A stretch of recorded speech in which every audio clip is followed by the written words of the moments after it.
वज़ीर दिफा ख्वाजा आसिफ ने कहा है कि अदम एतमाद एक शख्स के खिलाफ नहीं बल्कि हुकूमत और काबीना के खिलाफ बनती है। कल तक जो वज़ीर आज़म की काबीना में रुकन था वो उसके खिलाफ अदम एतमाद में वोट देता है। समाजी राबते की वेबसाइट पर पैगाम में वज़ीर दिफा ख्वाजा आसिफ ने कहा, इक़्तिदार की म्यूज़िकल चेयर्स ने सियासतदानों के ज़मीर मुर्दा कर दिए हैं। आज़ाद कश्मीर की भी क्या सियासत है। काबीना का रुकन अदम एतमाद में वोट देकर खुद वज़ीर आज़म बन जाता है।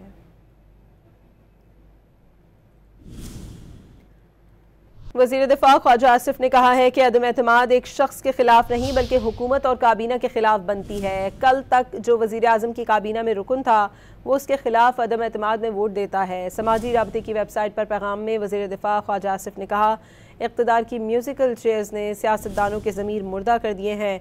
आज़ाद कश्मीर की भी क्या सियासत है। काबीना का रुकन अदम एतमाद में वोट देकर खुद वज़ीर आज़म बन जाता है।